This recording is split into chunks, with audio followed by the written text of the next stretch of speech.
Okay, here is take two as I just shot the whole video without hitting the record button. So, those of you who follow the channel probably have seen or follow my Facebook page or my business page or whatever. I've probably noticed that we go through a lot of cars, or I go through a lot of cars.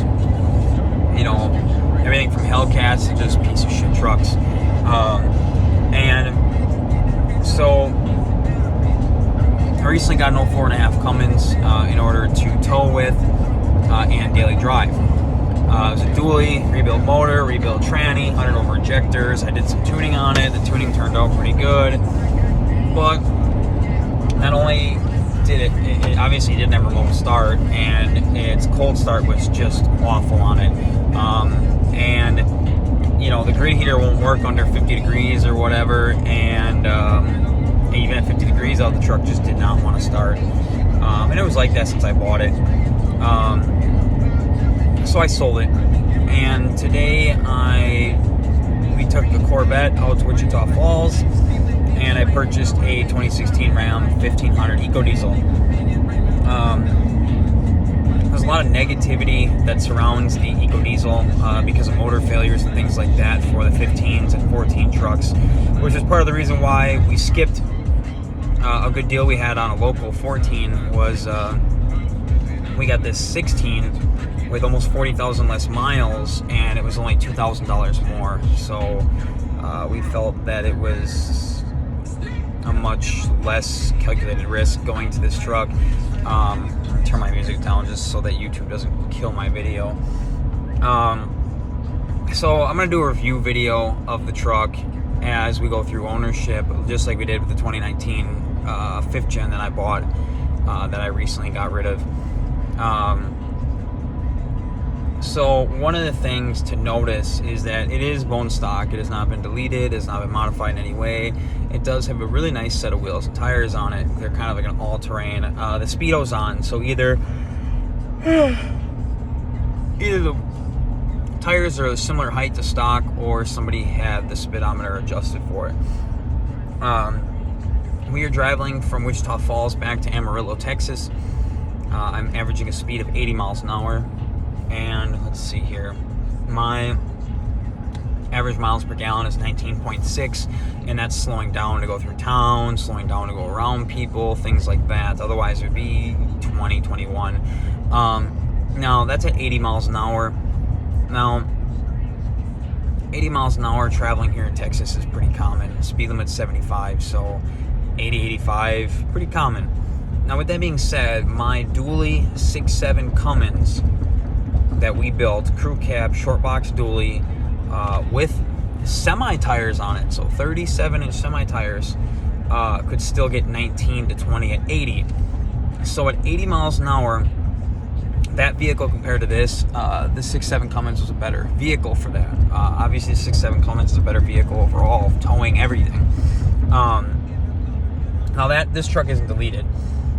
You know, we have a feeling that once it's deleted, we should be able to pull closer to 24 at 80 miles an hour, maybe even 25.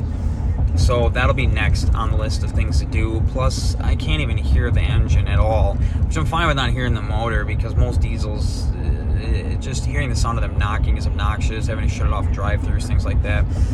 So, but I do like to hear the exhaust. Even if it's a little bit, I'd like to hear it when it's idling. Things like that. I mean, sorry, I had Whataburger and it's making me burp.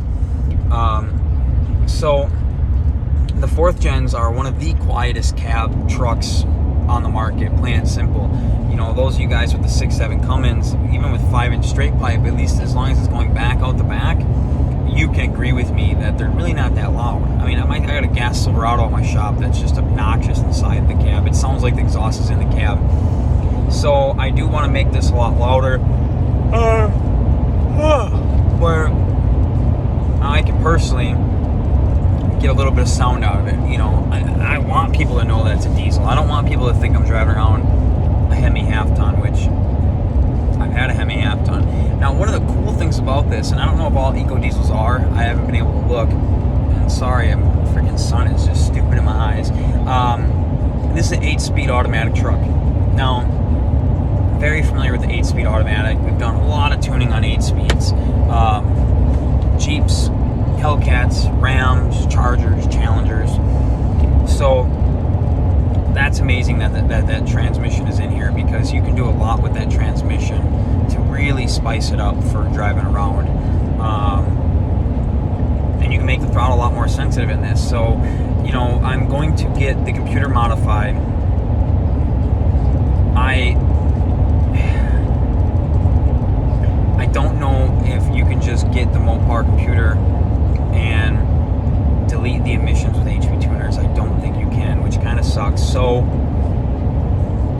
I may need to have someone else delete the computer and then pull the file off and modify it the way I want, put the file back on, and see if it stays deleted.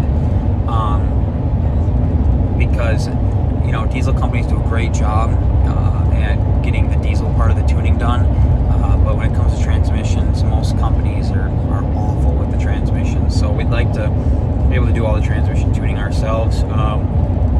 Pretty much stock 60 horsepower is it. Anything over that, the turbo can't handle it, things like that. So, but I think the trucks make like 220 horse, so going up to 280 would make a significant difference in the way the vehicle drove. Other than that, I saw some magazine articles where companies have done an added turbo and upgraded fueling and things like that, and one company made 400 horse on one of these, which 400 horse on one of these trucks, what, 1,700 foot-pounds of torque on a half-ton? That's more than enough to do literally anything you need. You know, one of the things that I do miss versus my gas Hemi truck is the power. So, you know, you're talking 395 horse to 220. It's noticeable. It is very noticeable. Now, with that being said, towing with this, and I haven't done any towing yet, towing with this is going to be an absolute godsend compared to towing with my Hemi. Now, towing compared to the 6.7, absolutely not. But let's make a good daily, being able to get 20 plus on the highway, where the Hemi with the same gear ratio is never going to hit it. You don't have to worry about lifters, things like that. Now, there's possible cam spinning issues, which I'm going to look into. If it's something that we can get to decently, we will take a day at the shop to get to the cam gears so we can TIG weld them to the cams so they don't spin. And when I say TIG weld, I don't mean all the way around. I mean 2 or 3 small tacks to basically stop it from spinning, or even one. You know, you use the right wire, you don't have to worry about cracking. But if that's what it takes to prevent one of these motors from going out, it is absolutely worth it all day long. And when we do it, we'll probably post a video on how to do it, or at least post a video about it and offer the service at our shop. Other than that, it's just like every other Ram. It runs nice, drives nice. I mean, the interior is absolutely gorgeous. I mean, I got a Laramie truck, so I mean, the only thing I don't have is I don't have the air ride. And to be honest, I kind of wish that it did have the air ride. But I may just get those stupid little red airbags that you put inside the coil springs for the rear, just to help when towing and things like that. But now, sorry, I get up at like 4 a.m.